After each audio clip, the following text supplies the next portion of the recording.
Hello, this is Cheryl McCoy, talking from week 3 on the role of the manager, online or face-to-face in Moodle or not. The traditional role of the manager is a fairly new one.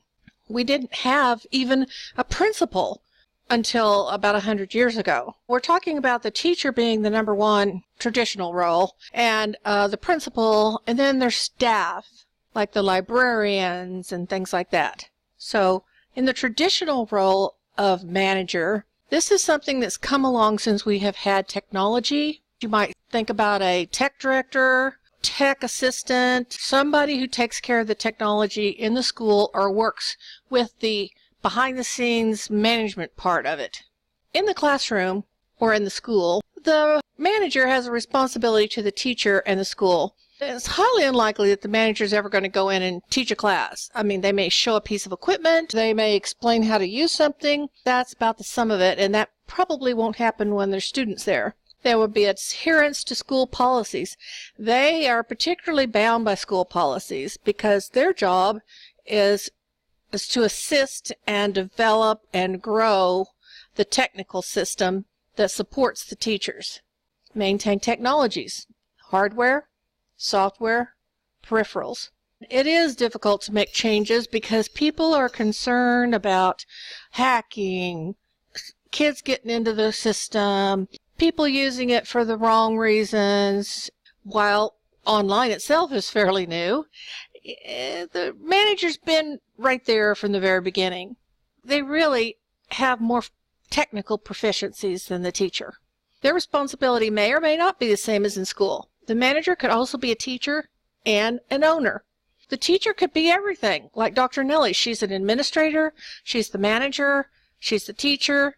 The online manager often has more flexibility in creating, modifying, and using the guidelines, policies, and curriculum. Helping teachers and others develop individualization as a part of their online management, that's it. They may have tips, or a teacher might come to them and say, I'd like to do thus and so. The manager could say, well, what is it you want that to look like? What do you want that to look like? And so the teacher tells them, and then they say, well, you might consider blah, blah, blah. And so they would consider that step that the manager just suggested, go back, work with it, and then go from there. Their response change is essential. That is the main part of the job. You have to be able to respond in a prompt way. When speaking of the role of manager in a Moodle course, we're thinking of a level of proficiency, not rank, just as we are as a teacher. Managers are more proficient in their technical knowledge than a teacher, and they have more permissions in the Moodle to implement, access, or change in the Moodle. The manager role in Moodle adopts a best practice based on the principle of least privilege. I thought that was intriguing. This suggests that admins should normally use a manager role and not an administrator account.